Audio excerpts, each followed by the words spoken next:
ঢ্যাঁড়স অনেকেরই প্রিয় একটি পদ। ভিটামিন ও একাধিক গুণে ভরপুর এই সবজি, কিন্তু সবার জন্য ভালো নয় এই সবজি। এর মধ্যে বেশ কিছু এমন উপাদান রয়েছে যা কঠিন রোগের কারণ হতে পারে। কি কি সেগুলি চলুন জেনে নেওয়া যাক এই ভিডিওর মাধ্যমে।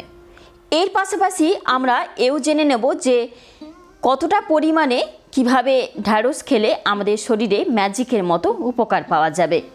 ঢ্যাঁড়স খাওয়ার সাথে বা পরে এই দুটি খাবার খাবেন না ভুলেও। কিন্তু কেন, জানুন আসল কারণ। আমি এই ভিডিওতে এই সব কিছু নিয়ে বিস্তারিতভাবে আলোচনা করেছি, তাই ভিডিওটি পুরোটা দেখার অনুরোধ রইল। আমি পল্লবীস কিচেন অ্যান্ড ব্লগ স্টারে সবাইকে ওয়েলকাম জানাচ্ছি। এখন বর্ষাকাল, বাজারে গেলে নানা রকম শাক আর সবজির ভিড়ে ঢ্যাঁড়স আপনার চোখে পড়বেই।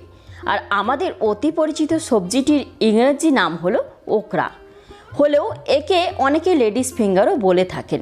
মেয়েদের হাতের আঙ্গুলের মতো গঠন বলেই হয়তো এর নাম। ধারণা করা হয় ঢ্যাঁড়সের আদি উৎস সুদূর আফ্রিকা মহাদেশের ইথিওপিয়াতে। পরে ধীরে ধীরে তা আরব হয়ে ভূমধ্যসাগরের তীরবর্তী দেশগুলো সহ ইউরোপ এবং অন্যান্য স্থানে ছড়িয়ে পড়ে।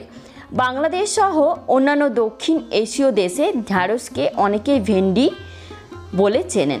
ঢ্যাঁড়স বা ভেন্ডি যে নামেই ডাকা হোক না কেন, অতি সাধারণ সবজিটি যে অসাধারণ পুষ্টিগুণের আধার সে কথা আমরা কজন জানি। ঢ্যাঁড়সে রয়েছে vitamin B, vitamin C, vitamin K, potassium, calcium, folic acid ইত্যাদি পুষ্টি উপাদান।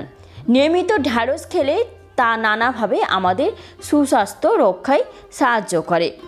ঢ্যাঁড়সে উপস্থিত ফাইবার বা আঁশ রক্তে গ্লুকোজের মাত্রা কমায়, এতে ডায়াবেটিস নিয়ন্ত্রণে থাকে। গবেষণায় দেখা গেছে যে টাইপ 1 এবং টাইপ 2 এবং গর্ভকালীন ডায়াবেটিসে রক্তে চিনির মাত্রা নিয়ন্ত্রণের ক্ষেত্রে ঢ্যাঁড়স কার্যকরী ভূমিকা রাখতে পারে।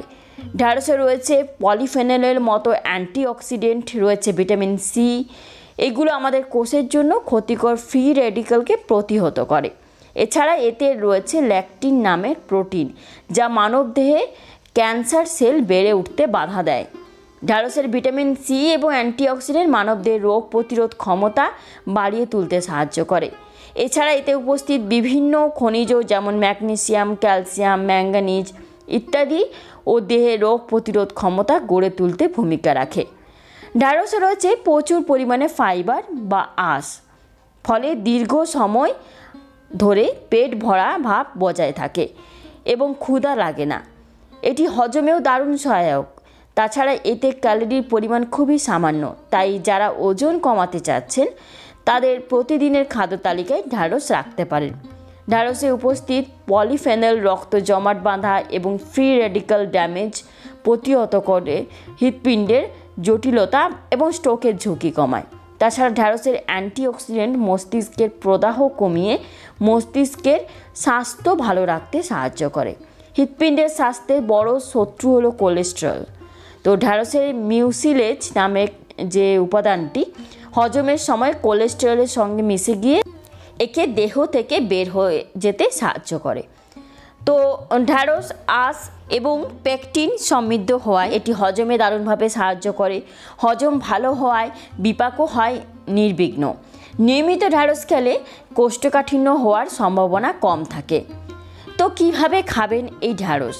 ঢ্যাঁড়স নানাভাবে খাওয়া যেতে পারে, ভর্তা, ভাজি, ঝোলের তরকারি ইত্যাদি। তবে অল্প তেল এবং অল্প মশলায় রান্না করলে এর পুষ্টিগুণ নষ্ট হয় কম। ডায়াবেটিস রোগীদের ডায়েটে ঢ্যাঁড়স অন্তর্ভুক্ত করার কথা বলা হলেও যাদের ডায়াবেটিস বা অন্য কোনো শারীরিক জটিলতা আছে তাদের নিয়মিত ঢ্যাঁড়স খাওয়ার আগে ডাক্তারের সঙ্গে কথা বলে পরিমাণ কতটুকু হবে তা জেনে নেওয়া ভালো। এরপর বলি এই খাবারগুলির সঙ্গে ভুলেও ঢ্যাঁড়স খাবেন না। কিন্তু কেন, চলুন জেনে নেওয়া যাক।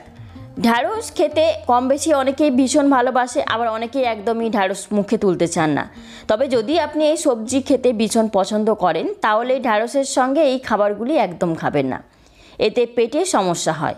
জানুন ঢ্যাঁড়সের সঙ্গে কোন কোন খাবার একদমই খাবেন না। যেমন হচ্ছে ঢ্যাঁড়সের সঙ্গে কখনোই করলা বা উচ্ছে খাবেন না, এটি খেলে আপনার পেটের সমস্যা হবে। বমি হবে, শরীর ক্লান্ত লাগবে, পেটে ব্যথা হতে পারে, এমনকি শরীর দুর্বলও লাগতে পারে।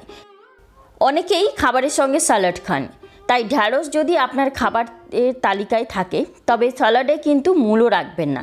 এতে খাবার ভালোভাবে হজম হবে না, বমি হবে, গ্যাসের সমস্যা বাড়তে পারে। যেমন হচ্ছে রেড মিট খুব ভারী খাবার, ঢ্যাঁড়সও কিন্তু খুব ভারী খাবার, তাই রেড মিটের সঙ্গে কখনোই ঢ্যাঁড়স খাবেন না।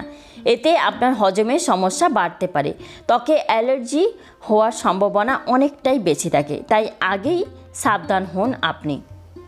তো দুধে প্রচুর পরিমাণে ক্যালসিয়াম অক্সালেট থাকে, আপনার হাড় ভালো রাখতে সাহায্য করে দুধ। তো দুধ খেলে শরীরে কোনো সমস্যা থাকবে না, বুকে কফ থাকলে তাও কমে যাবে। তবে ঢ্যাঁড়স খাওয়ার প্রায় 1 থেকে 1.5 ঘন্টা পর দুধ খাবেন। ঢ্যাঁড়স খাওয়ার সঙ্গে কখনোই টক জাতীয় কোনো কিছু খাবেন না, এতে গ্যাস অম্বল হবে, বমি হবে, পেটে ব্যথা হবে, খাবার ভালোভাবে হজম হবে না, তাই আগেই সাবধান হন। এতে অনেক সময় ডায়রিয়া হওয়ারও সম্ভাবনা থাকে।